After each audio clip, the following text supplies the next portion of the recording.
I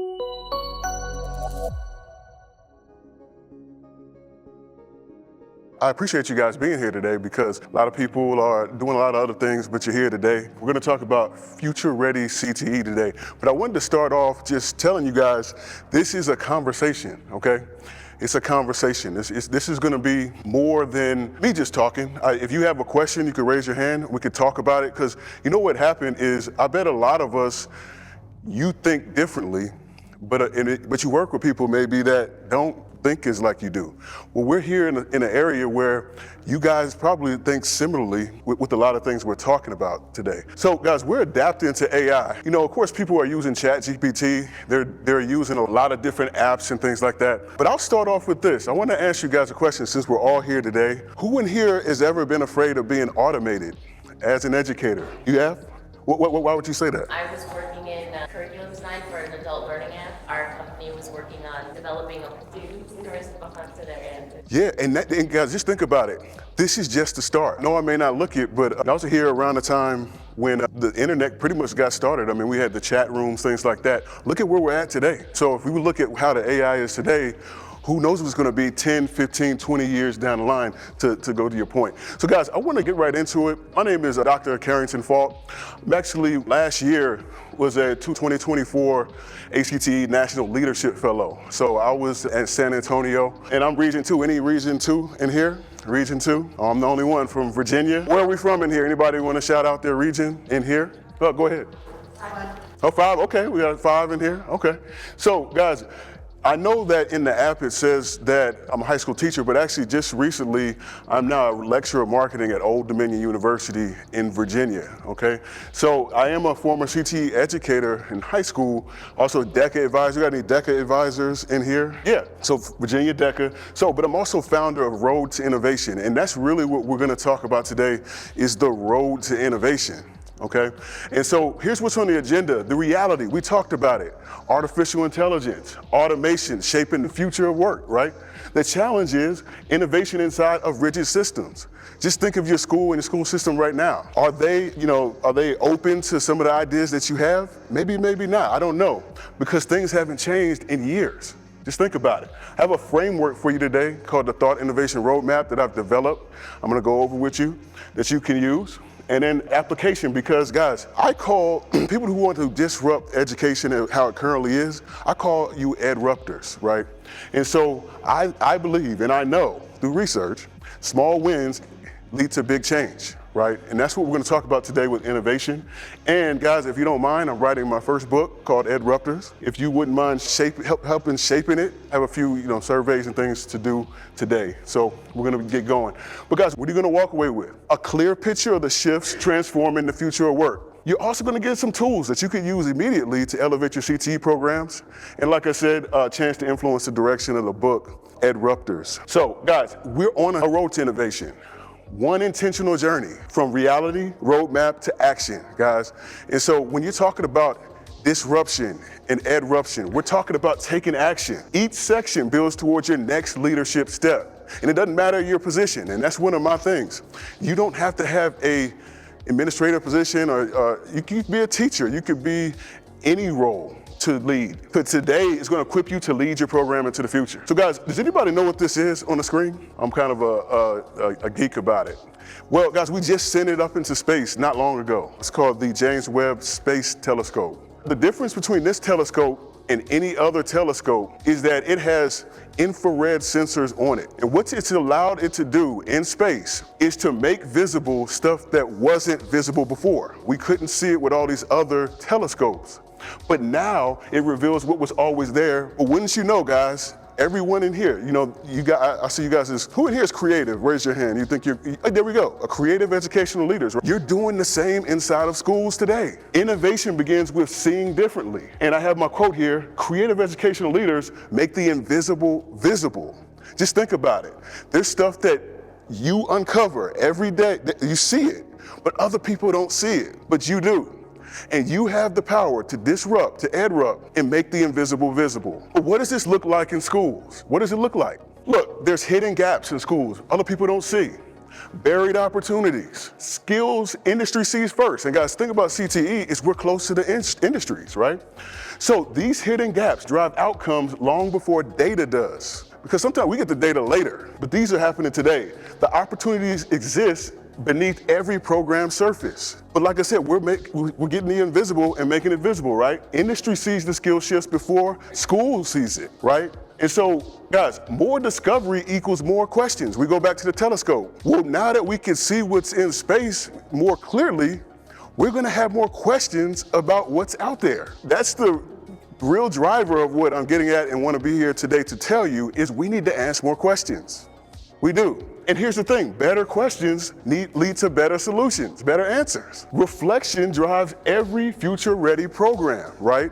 Just think about it.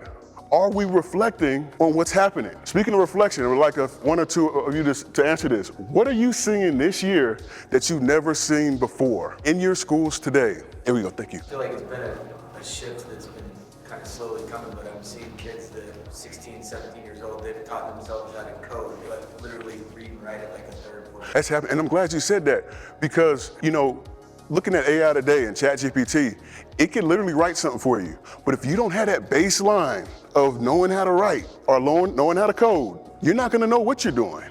You're not gonna have a foundation of what you're doing. So that's what's gonna, not in small amounts, but big gulf amounts decrease what our students can do today, right? In the workforce, right? Anybody else? Thank you for that, that was great.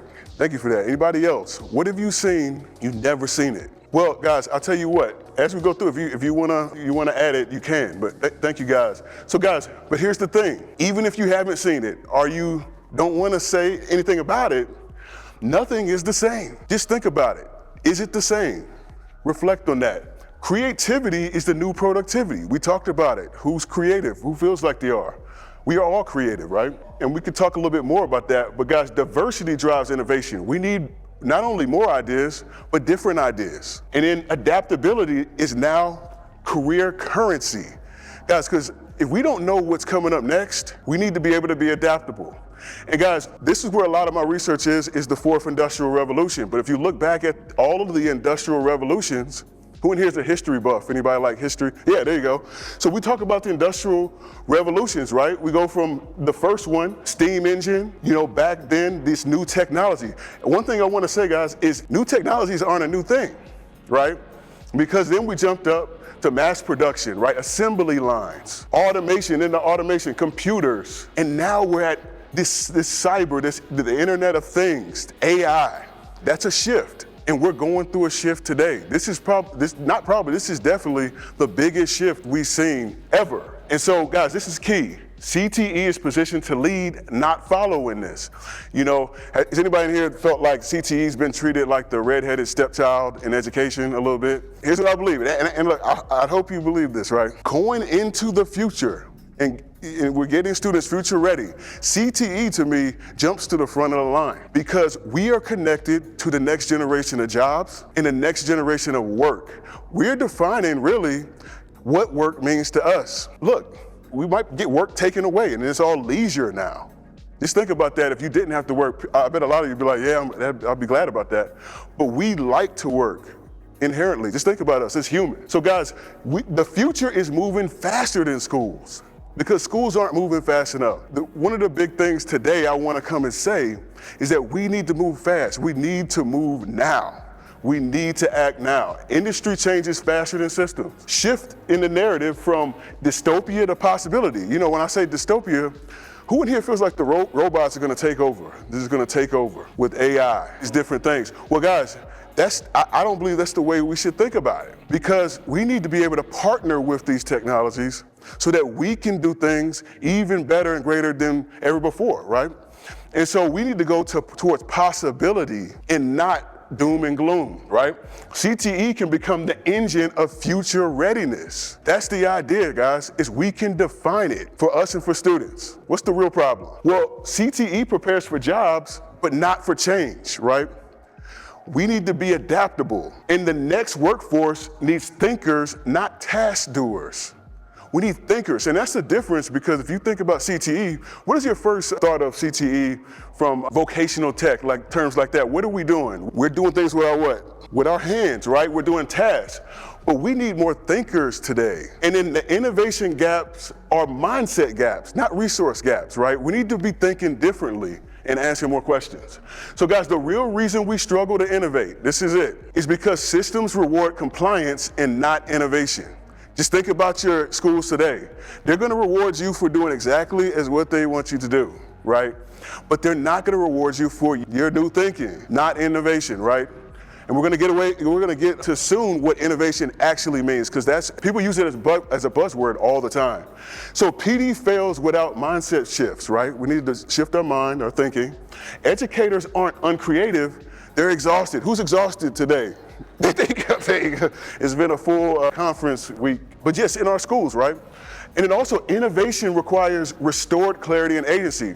Here's something people may not know about innovation. It's continuous. You don't just reach innovation and you stay there. Guys, I'm gonna ask this question because some of you in here will know exactly what this brand is. Anybody remember Blockbuster?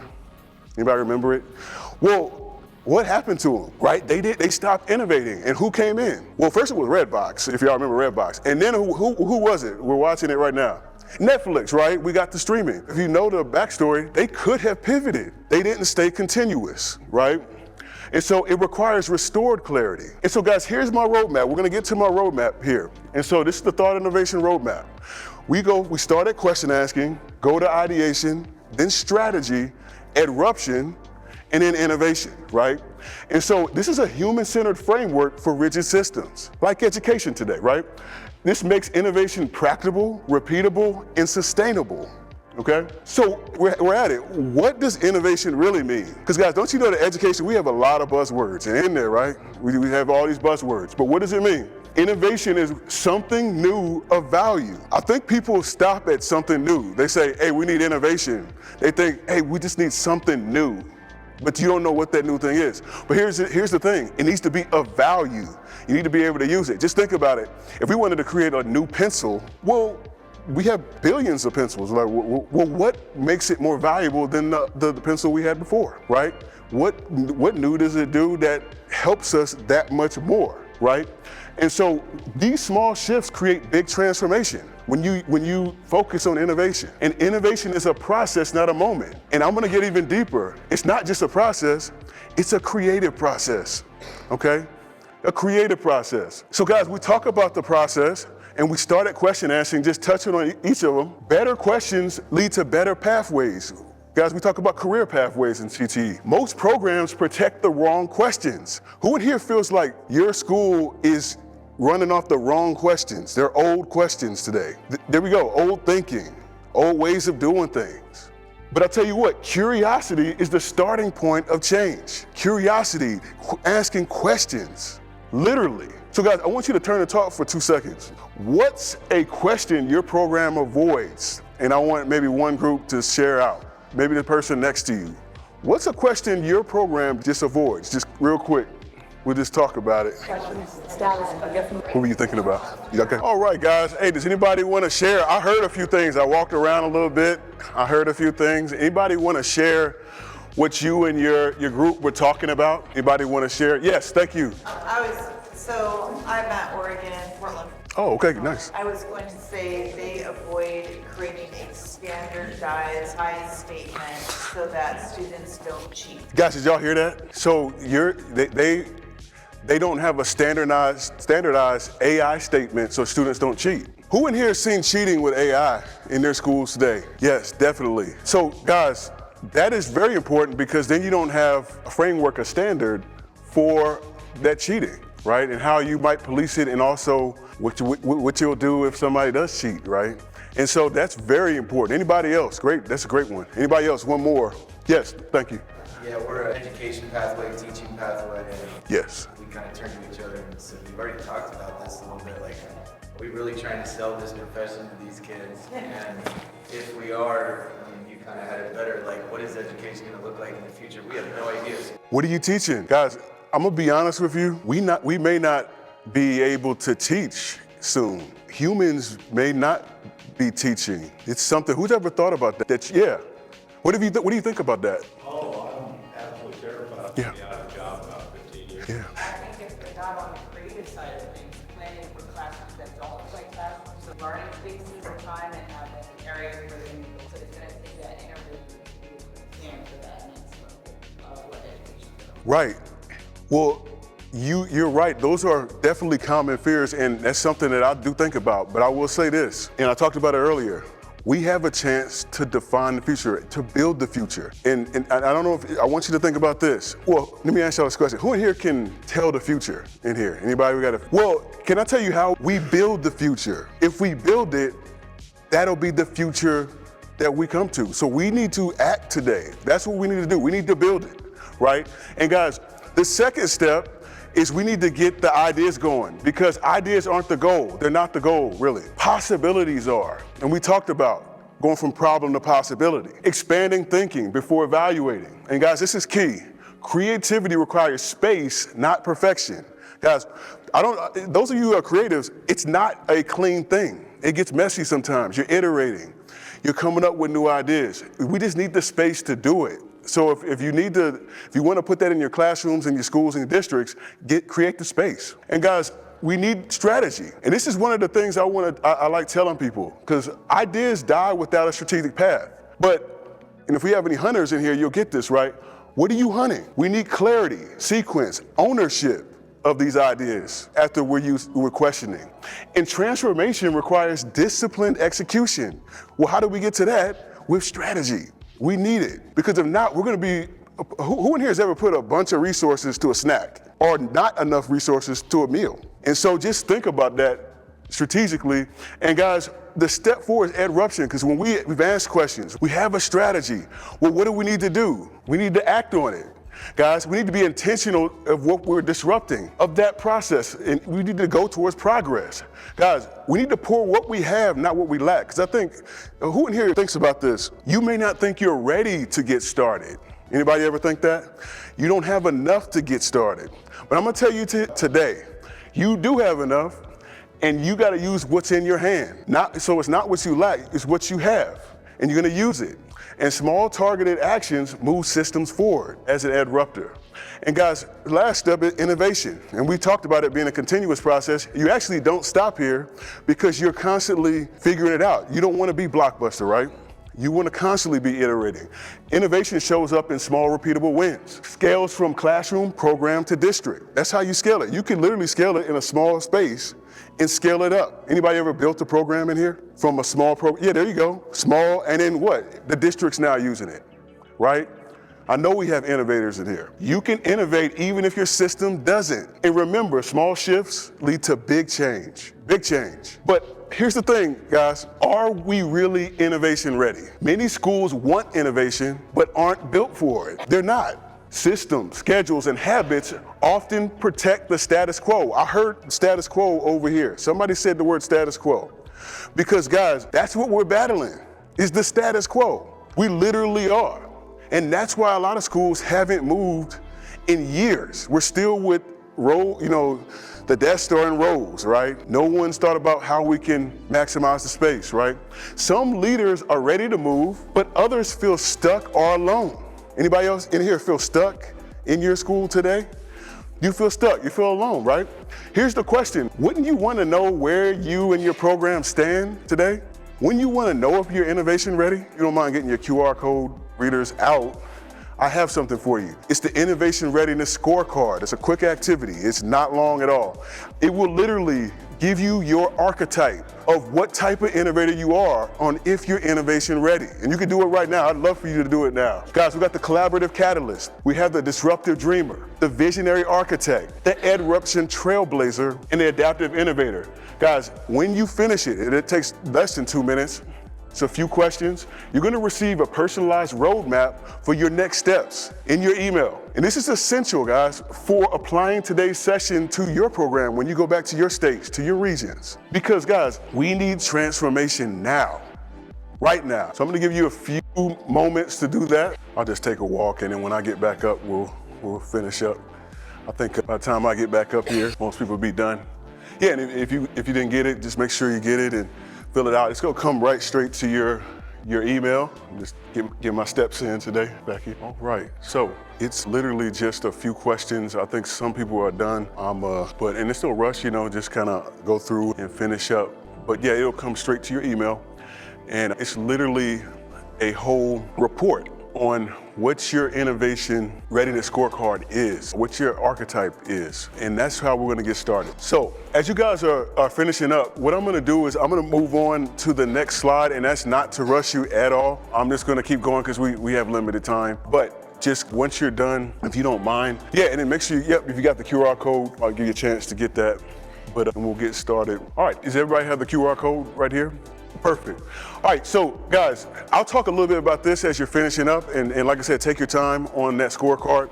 Guys, here's what the future workforce is responding to, because I think what happens a lot of the times is we don't know what the future work is and what they're responding to. But guys, we talked about creativity. Creativity predicts future workforce success. A lot of times, I know growing up as a creative, you felt like you were this different person, I think you felt like the workforce didn't value creativity at all, right? Anybody else felt like that way? Didn't value it. But today, guys, this is the superpower inside of the workforce today. Innovation grows where educators model it. We all need to model it because that's where innovation is going to grow. And students thrive when leaders lead differently. They thrive in those environments. Just think about it, right? Many of the students grew up, literally came out the womb with a smartphone, right? So we're in a whole other era. So we're here today, and I want to just say really quickly why I'm writing this book, Adruptors. And if you guys, you want to go ahead and scan the QR code and provide me some feedback on this book as I'm writing it, right? So Adruptors are how creative educators lead, disrupt, and build the future of education, okay? So that's my working title, but guys, make sure that you provide your insights on, hey, what's your thinking about where this concept could go? Because I tell you what, guys, you're here today, and I appreciate you here today because I wanted to meet you, because one of the reasons I'm writing this book is to gather creative educational leaders together, because I feel like we're in silos and probably feel alone most of the time. Who in here feels alone in your thoughts? There we go. And you wanted to be together, right? That's what this book is. It's a battle cry for all of us. And so that's why I wanted you to help shape it before it gets going, right? Because I want you to contribute your voice, your insights. And guys, this is something that we're coming from all over the U.S. Do we have anybody from outside the U.S. in here? Outside? Well, we're coming from all over the U.S., right? So this ensures that your realities are represented in here, okay? So make sure that you fill that out, because we're reshaping the future of educational leadership as we go forward. So guys, we talked about building community, and I talked about, we're all here today. Wouldn't you want to stay connected after today? Because we have the same, we have people that are thinking similarly, right? A free community for us all to stay connected. If you want to be part of it and join a network of future-ready educators. Because guys, we're all over social media, but where really is anybody, right? Wouldn't you like a space where everybody is that thinks like-minded like you? You're getting tools, templates, and conversations. You're having conversations with people that are in other districts and going through similar things that you're going through. And that's what I wanted you guys to be part of today, is to be part of this community. This is totally free. I wanted to get you in there today and get your voice heard. Your voice. So we need to ask the right questions. And I just wanted to put this quote up here. The future is not about having the right answers. It's not. Because how can we predict the future? It's about asking the right questions. If you want to expand and your thinking and your growth around asking the right questions and being part of the future of education, and not just being part of it. You remember what we said? How do we tell the future of education? We need to what? We need to build it. If you want to build the future and ask the right questions for innovation, be part of this founders cohort. I've literally, it's for the first 100. And after that, I'm cutting it down and the price will go up. I didn't put the price up here because I want you to check it out yourself. This is about you. This is the special founders cohort. And I'm literally offering it to people in here today, because your next step after today's session is asking the right questions for innovation. That's what you're gonna do. So, guys, final declaration. the final declaration. Everybody get the QR code? Everybody get it? All right. I have another slide with all the QR codes coming up. So guys, if anybody wants to open up, what must we do and declare for the future? What must you declare as a leader? Because we have any teachers in here? Teacher? Yeah, we're leaders. You don't have to have a position to lead. You don't, right?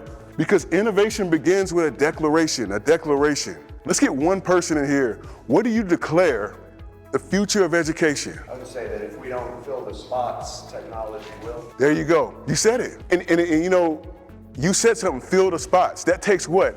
Action. We need to disrupt today. And like, I'll go back to the book. You guys are edruptors. If we don't disrupt education, technology will. We won't be teaching. We're not gonna teach. And if you really think about it, guys, teaching is definitely one of the oldest professions. And it's actually the profession that all professions were built out of. Just think about it. This conference won't even be available in the future if we don't move today. Anybody else want to make a declaration today? Floor is yours. We're here today. Yes. Yeah, because I look at the industry. Yes. I teach CAD, so Yes. I look at industry, what they're using and what they're going to use in the future, and I think it'll be something that I have to teach my students to use to get on. Definitely. Thank you for saying that. Because just think about it, guys. Have y'all heard this? That if you get a computer science degree and learn how to code, you're going to be good. Anybody heard that? Like somewhat recently? Like you would be good, you get any job. But is that true today? No. It's not. And that's going to happen to several professions coming up. You're going to think you had stability, and now it's uncertainty, you know? And we need to be able to teach students how to use these tools, because it's not about technology against us. And I wanted to say that too, because a lot of times you could think it's humans versus technology. It's not that. It's how do we partner with the technology in order to create the future, right? And thank you for that. So guys, these are the next steps. So if you didn't get a QR code, they're all up here. And you know, the next steps is, guys, we take action. And I want to see you in the community. We want to be talking. We want to be asking questions. So make sure that we are asking questions for innovation. And we're in our districts and we're helping students get there as well. Okay? So guys, we hit our agenda. Great being with you today. And if you look at everything, we're good to go. Before we leave today, any questions or any thoughts? Yes, please. I would just, they're all here because problem, but there is, an area that think about in work is when we're trying to be innovative, but we have people that are in a mindset for many years. Yeah. Want to change the way vocational education works. Yeah. Strong association. Yes. Have someone who's not certified in a particular area. Yeah. To teach students about, being drone pilot. They don't want to pursue that because that's outside of their contract obligation. Right. It's really part of this forward. Yeah. To be down the line without that. So it's just thinking about how do we change that. And, I try to do a really good job of encouraging staff. And we've been pretty successful, but there are some cases that I know in other areas that people struggle with that. So you can't move forward because any program is as good as the staff we have in here. Yeah, because like you said, we talked about adruption, and you said it. People don't want to change. That's the biggest part of that is we need to have the courage to get past that barrier, those obstacles. And we need to be able to ask the right questions and get people in the right spaces and change people's minds and shift their minds to be able to move that forward. Because if we don't, we talked about it, we're going to get automated. And that's just what it is today. And you said it, yeah, that's why the schools aren't moving forward and programs aren't. Thank you for adding that, yes. I'm curious on what you think about using human-centered design. That's what I'm all about. Because guys, you would think, when we're talking about education, talk about AI, that it's all about the technology. It's not. Because guys, I don't know if y'all think of it like this, but you should. Our superpower is being human. There's things that the AI can't do that we can do. At least right now, like I said, it's getting better and better. But that's our human edge. That's our edge. It's being human. That's why creativity, which is a human trait, I mean, I know that AI creates things, but do they really? Whoever here feels like AI creates soulless things a little bit, that's because they don't have those things. AI needs data that's already been created. We're creating data every day, human data. So yeah, thank you for that. Anybody else before we get out?